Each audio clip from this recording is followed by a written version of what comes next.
us tonight. CBC Windsor has learned which city street is the most deadly, with nearly half of fatal crashes involving pedestrians or cyclists. Plus, a Windsor police officer has been charged with criminal harassment. It's the second officer charged in the span of 2 days. And the public school board has closed tracks at 4 of its high schools. We hear from residents about why this decision could come with consequences.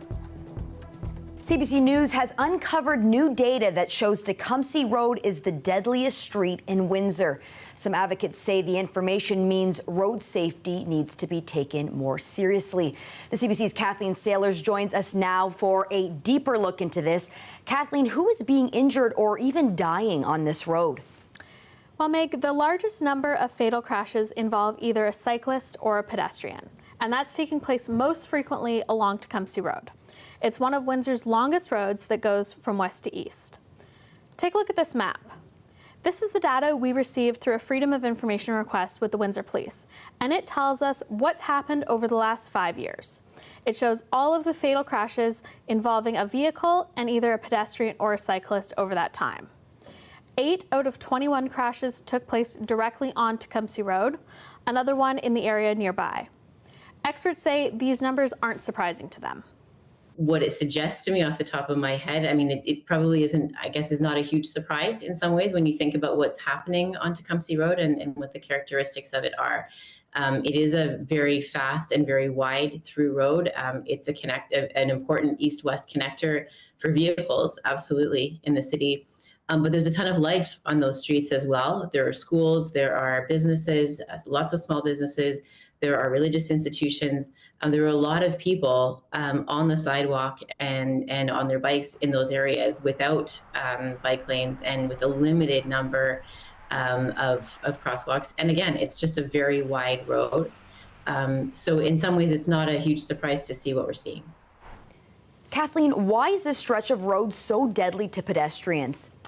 Well, experts say that the answer to that is to look at what happens along Tecumseh Road. There are lots of businesses, neighborhoods, services, and even healthcare with the Windsor Regional Hospital just off the road. It means that many people who are on the road, either by foot or by bike, need to be there out of necessity. But almost all of the deaths on Tecumseh Road are pedestrian. Just one was a cyclist. Lori Newton is the director of Bike Windsor Essex, and she says that's because cyclists find the road terrifying and try and avoid it in favor of other roads that are more cycling friendly, like Riverside Drive and Wyandotte Street. Still, there are things that other advocates say can be done. The bigger question is just let's get behind prioritizing the needs and the safety of vulnerable road users in the city. And again, from an infrastructure perspective, whether that ultimately means lanes on Tecumseh or whether that means that there are viable other east-west routes, whether it means that there need to be more streetlights, whether it means the road needs to be narrowed so that in those places where there is high traffic, including where students are, where attendees to churches and religious institutions or small businesses are. I mean, there is just a ton going on. So maybe that is a wider conversation around the kinds of uses that we're prioritizing on Tecumseh as well.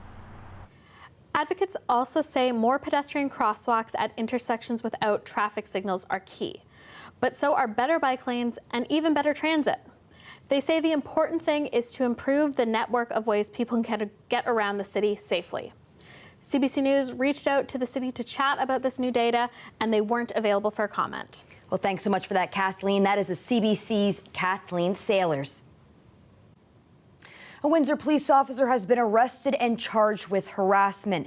In a press release, police say Constable Joshua Smith was arrested on Monday and was charged with criminal harassment, indecent communications, and harassing communications.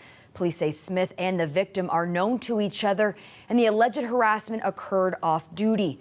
Smith has been suspended with pay while under investigation. He's been a member of the police service for 5 years.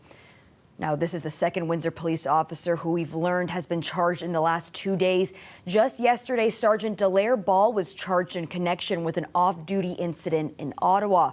We asked Mayor Drew Dilkens about this today as chair of the Police Services Board. The incident you're referring to happened like 1 or 2 days ago. We haven't had a police meeting since then, a board meeting. You'd have to ask police, for an interview on this topic about their employees. Sergeant Ball was charged with 2 counts of assault and 1 count of assault causing bodily harm. Because it's now before the courts, Windsor police say they aren't releasing any further information. The incident took place over the weekend. Windsor police tweeted that members were in Ottawa for the Canadian Police and Peace Officers National Memorial Day. Sergeant Ball was among them. Windsor police say both cases are now before the courts. Today, Mayor Drew Dilkens announcing the next step to fixing downtown, a public survey. He says the plan is to engage with the community to understand the issues in the city's core. He says concerns over the safety downtown led the city to begin what he's calling a Made in Windsor strategy. We all identify the issues. That's not the problem that we have here. It's what are the solutions in order to move things forward. And so that's why we want to go through this process. We want to hear from the business owners. We want to hear from the residents. We want to hear from people in the city who are, many years ago, they were coming downtown in droves. What do you think we can do to make things better? Of course, we have some of our own ideas that will feed into the process as well, but we're not sitting on them waiting for this process. We've been employing ideas all along, trying to make things better. Members of the downtown BIA were on hand to hear the announcement. The chair of the BIA says he's optimistic about what's next. The survey will be available for the next 3 weeks. Residents can fill it out online. The Greater Essex County District School Board has closed tracks at 4 of its high schools. The board made the decision to remove them rather than fix them due to the cost. But as Dale Malner reports, the decision isn't sitting well with the people who use them. This track at Herman Secondary School, along with tracks at Bell River, Kennedy, and Massey, have been closed. According to a business report from the board, the cost for new asphalt at the tracks would be just over $5 million. The cost to remove them and replace them with grass will be about $2.2 million. The board says it doesn't get funding for tracks. Funding is for building operation components such as roofs, windows, items that are needed for programming and curriculum such as science labs, home economic rooms. Armstrong can't say why the tracks were allowed to deteriorate. She says tracks built today are done with community funding. The board did spend $1.2 million on the track at Sandwich, and work was done at Riverside as well, but Armstrong says those tracks are not made of asphalt. So these other ones are rubber or something like that? Correct. They're rubberized, and they're actually regulation tracks under International Track and Field. But the students say losing their tracks will limit their opportunities. It's like there's so much scholarship opportunity through the track program, especially since I do like club track. So the school season helps with that. Like I got started through school running, and if I didn't get started through running at school, then I wouldn't be where I am today and have the opportunities that I have right now. And it also just takes away from the community in general because like our gym classes use it, the Sept kids at our school use it, grade schools use it, and a bunch of community members are using our track all the time. So without the track, we lose all that. The students will have to go to Tecumseh Vista, University of Windsor, Riverside, or Sandwich to use tracks there. But with the exception of Bell River, the tracks that are closing are in the inner city. And Herman football coach Harry Lumley says this puts an unfair burden on those students. And they won't provide buses, so that means the parents have to drive or you won't have a program. The school board says they might be able to contract with the Catholic board to use tracks and haven't ruled out busing, but Olympic track and field coach Kurt Downs says we need more tracks, not fewer. We have increasing numbers in the sport of track and field over the last 10 years. The trouble with that is that there's less and less facilities. Work to remove the tracks and replace them with grass will begin at the end of the school year next summer. Dale Molnar, CBC News, Windsor. The Prime Minister apologized on behalf of Canada after the House of Commons accidentally honored a war veteran with Nazi ties last week. The Speaker of the House, Anthony Rota, has already taken responsibility for inviting the man. Rota has apologized and resigned. Now members of Parliament want to know how the mistake could have been made. CBC's Marina von Stackelberg has the latest. After days of pressure to say sorry, the Prime Minister gave in. In a few moments, I will address the House in front of all Canadians, in front of Jewish people here and around the world, and Ukrainians, to offer Parliament's unreserved apologies for what happened on Friday. What happened? Speaker of the House Anthony Rota unknowingly invited a Ukrainian Second World War veteran with Nazi ties to last week's House of Commons visit from Ukraine's president. He's a Ukrainian hero, a Canadian hero, and we thank him for all his service. Thank you. It was later revealed Yaroslav Hunka fought in a voluntary unit under Nazi command. I must step down as your speaker. Rota apologized yesterday and resigned. The Speaker was solely responsible for the invitation and recognition of this man and has wholly accepted that responsibility and stepped down. This was a mistake that has deeply embarrassed Parliament and Canada. The opposition says the Prime Minister's office should have done a background check. This Prime Minister allowed for a monumental, unprecedented, and global shame to unfold in this chamber. Will he take personal responsibility for this shame and personally apologize on behalf of himself? The Right Honourable Prime Minister. Mr. Speaker, on behalf of all of us in this House, I would like to present unreserved apologies for what took place on Friday and to President Zelensky and the Ukrainian delegation for the position they were put in. Oral questions, question oral.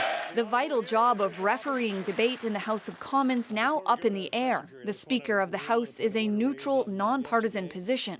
Deputy Speaker Chris D'Entremont, a Nova Scotia Conservative MP, says he'd like the job. We're going to see how the other parties are going to be treating this, what other names are going to be popping up. Quebec Liberal MP Greg Fergus is also vying for the gig. Are you thinking about running for Speaker? Yes, I am. I'm going to let my name stand, and along with some really other great candidates in Parliament. Any member of Parliament can be the Speaker, regardless of political stripes. But most often the job is filled by someone from the governing party. MPs will decide who will be the new Speaker next Tuesday by anonymous vote. Marina von Stackelberg, CBC News, Ottawa. The federal government's allegations that India may be involved in the murder of a Canadian Sikh independence advocate has sparked a lot of discussion, and it's refocused attention on the calls for a separate Sikh homeland known as Kalistan. But those calls are not coming from the region at the center of the controversy. CBC's South Asia correspondent Salima Shivji reports.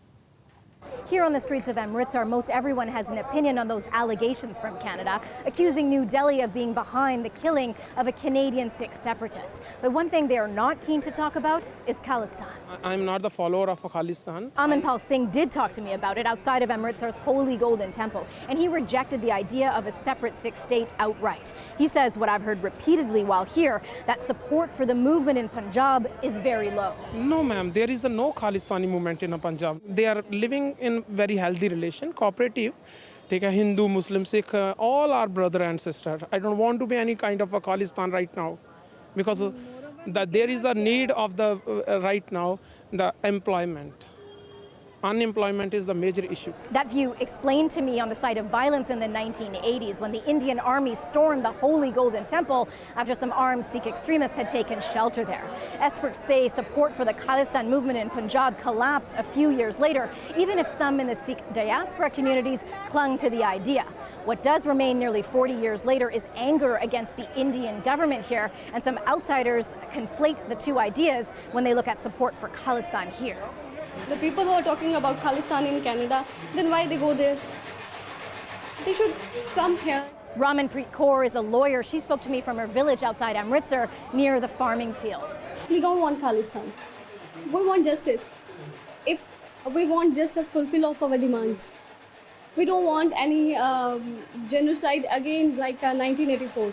We just want our state should be peaceful. She and others here are worried that the pairing of the word Kalistan with the Sikh community in India is a ploy being used for political gain by the ruling party ahead of next year's elections. Salima Shivji, CBC News, Amritsar, Punjab. Essex County locals were the star of this week's episode of Still Standing, a CBC comedy show which aired last night. Here we are in Amherstburg, Ontario. Amherstburg took center stage in the premiere of the show's 9th season. The The film crew hit town earlier this year to document the legacy and individuals that make the town tick, which included the filming of Bagpipes in the Burg, which is an event that happens weekly in the summer, where residents can walk down Main Street with the pipers. Other features included award-winning pizza chef at the local Armando's and a family who grows millions of bugs at an insect farm. You can watch the episode of Still Standing on CBC Gem.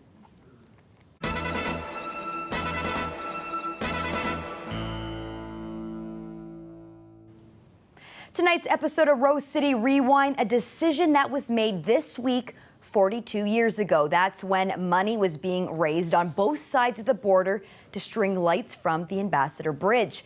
Previous to 1981, there was no lighting, something bridge officials wanted to change. Take a listen. That represents the first money to light the bridge. At a special promotional news conference in Detroit this morning, the Ambassador Bridge Company kicked in its contribution of $50,000. The rest of the money will come from sources unconnected to the bridge company. The City of Windsor has promised to give up to $10,000, and the Windsor Harbor Commission is donating $2,500. We believe that the lighting of the bridge will not only complement the downtown revitalization that Detroit has had underway for a considerable period of time to make your community more attractive for visitors and tourists, but it also has a glow that is going to shine in Windsor. The 52-year-old Ambassador Bridge is the longest suspension bridge in the world. Its promoters say with a new necklace of light, it'll truly become an international jewel. If the lighting deal goes through, and it certainly looks like it will, it'll mark the first time so many different parties have got together and cooperated on a mutual project of such magnitude. The weather in Windsor looking moody again today. We might have another day or two of this, but there's good news for the weekend. We have your full weather forecast coming up next.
The city of Calgary has charged the catering kitchen at the center of an E. coli outbreak linked to several daycares. Alberta's chief medical officer of health says it's believed the likely source of the infection has been found.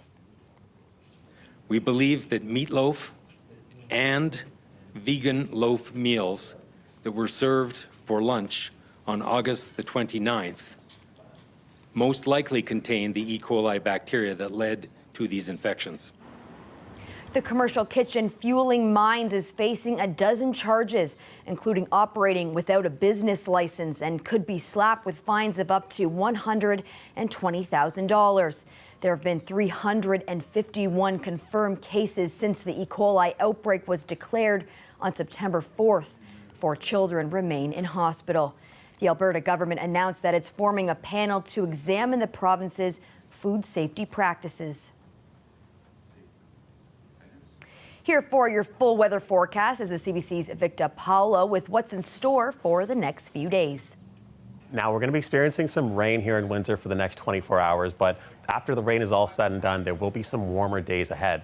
Now, definitely above seasonal because average temperatures this time of year is average highs around 20 degrees, and we'll be experiencing temperatures closer to the 30s. But reason being, if you take a look at the map of North America here, over Saskatchewan, Manitoba, and all the way into Ontario, you can see that yellow and orange creeping in. That's because there's a bit of heat and warmer weather working its way in towards here. A lot of that earlier this week was over Alberta, but as you can see, things are cooling down over on the west coast. Now, when it comes to tonight, it's going to be 15 degrees and it will be raining. But the other thing, when it comes to tomorrow morning, getting your little ones ready for school, it's going to be a wet one. It's going to be 14 degrees and it will still be raining. 40% chance for overnight, and it will increase as you do get later on in the day. It's going to be coming in waves of rain, as you do see here. There's a system coming off the Midwest, and that system is coming, it's right over here by Detroit-Windsor border, and when it crosses through, it's going to pass by around overnight tonight. But when it comes to your Thursday, there's going to be some continuing rain as it goes throughout the day. It's going to be coming in waves, expecting around 10 to 15 millimeters, potentially closer to 20. But then once it's all said and done, things are going to clear up when you're into your Friday. And there's one more system coming in off of the East Coast. But the good news is it doesn't really reach over here because it takes a sharp turn towards the Atlantic. And that's going to leave us with a beautiful weekend ahead. And what's the weekend going to look like? Well, it's going to be sunny. And how sunny will it be? Well, your 3-day forecast tells us that after the rainy Thursday, it's going to be a beautiful Friday and Saturday. And looking at Sunday's 26, 27 on Monday, 27 on Tuesday, and that 28 on Wednesday, it looks like October is going to shape up to be starting off quite warm. Now, it's going to be above seasonal temperatures, but it's no complaints on my end because no better place to be than a place where it's almost feeling like Florida, but you're right here at home. Hope you all have a great rest of your night, and over to you. That's the CBC's Victor Paulo. A search engine lots of us have used every day has hit a quarter-century old. We have more on that coming up after the break.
A shop in British Columbia is drawing in customers, but not just for its candy and chip selection.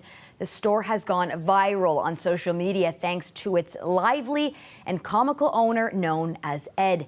As Benit Brach discovered, fans from around the world are stopping by to meet him and satisfy their sweet tooth. Hey, it's Ed. Ed's in Brooksville. Come in. Sit down on the weird angle and take some pictures or something. You may know Amit Sharma, also known as Ed. Langley's Brookswood neighborhood sure does.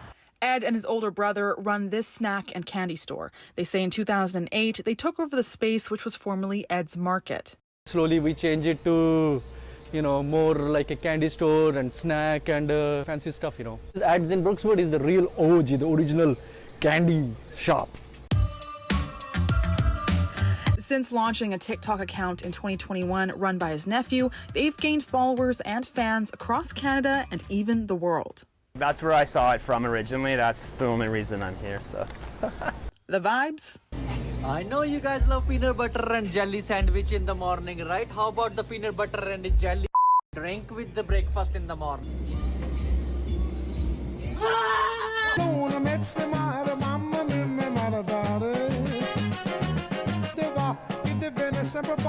TikToks, we got people coming from all over now, like Greece, Ireland, and tons of people come from England. The locals are like within Canada, lots from Montreal. Like on every single corner of the store, you have a good surprise for everybody. Doesn't matter what age group you are, from little tinky minky to older people, we got for everybody something here. What's your favorite thing about your job? Talking all day. I do nothing other than talking. People come for the slushy screamers, imported candies, or even just to hang with Ed. I mean, this is the go-to place for snacks, candy. I mean, doesn't get better than Ed's. The energy. There's always good energy here, vibes. Ed's amazing. He's very nice, polite, fun. Usually the tunes are rocking. Talking personally with the people is a big, huge difference. Next time I'm gonna give you more ice cream in your streamers, okay? Oh yeah. The family hopes to keep connecting with locals and fans across borders. Bye-bye. Have a nice day. Now for this next story, you don't have to take our word for it. You can just Google it. The search engine giant that transformed the internet is celebrating its 25th anniversary today. The company, which is now part of Alphabet, was incorporated in September 1998. Over the years, the name Google virtually replaced the phrase internet search, but the company has grown and changed from just a search engine to a multinational technology empire that includes e-commerce, business solutions, and advertising. It's valued at more than $1 trillion.